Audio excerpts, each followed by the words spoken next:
السلام عليكم كلنتي وعنا وناكسن فضلا هداد كعصب تاي channel كان سبسكرايب صار صادو لصعوتا مقالة عصب كدواد بقولية اللحية طبان دلو أدونكا هيا لغا حقيتي عذرك كورونا فايروس oo ay ka mid yihiin dalal ku yaala qaaradda Afrika ku soo dhawaada mawduuceena maanta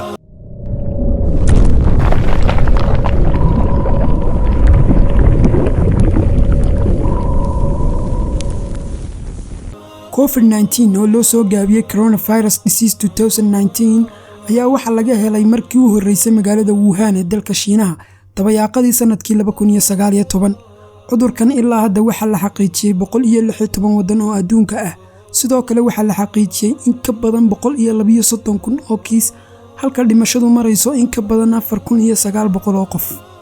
sida ay shaacisay ururka caafimaadka adduunka ee WHO haddaba daawade imise wadan oo qaaradda Afrika ayaa ka mid ah 116 wadan ee adduunka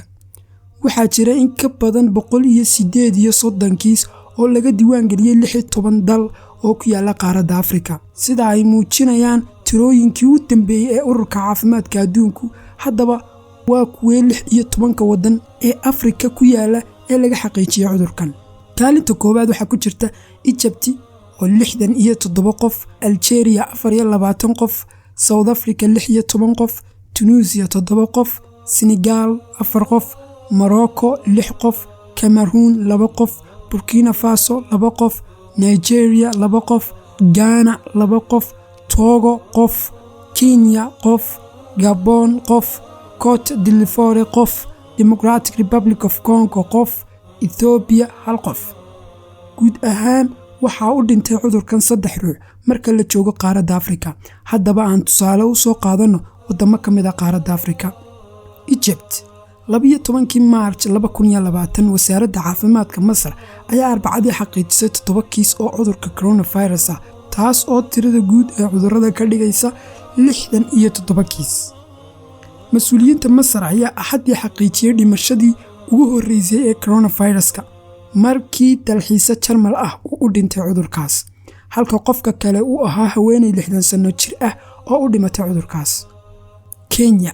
Kenya ayaa diiwaan gelisay kiiskeedii ugu horeeyay ee cudurka loo yaqaan coronavirus wasiirka caafimaadka dalka Kenya ayaa sidaas leh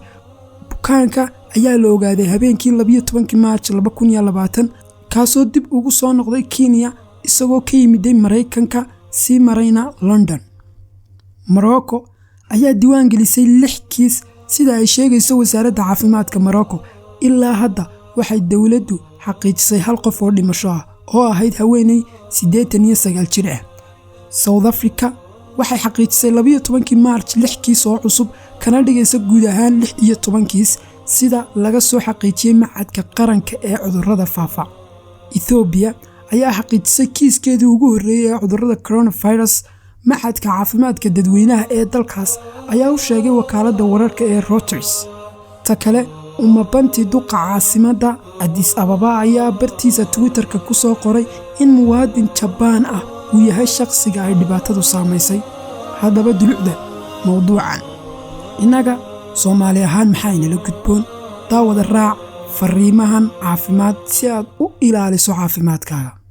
si joogto ah ugu farxalo biyo iyo saabuun si aad u kari hilibka kalluunka digaaga iyo beedka marka aad qufacayso ama hindhisayso ku dabool afka iyo sanka masar ama soft ama cududa adigoo suxulka laabaya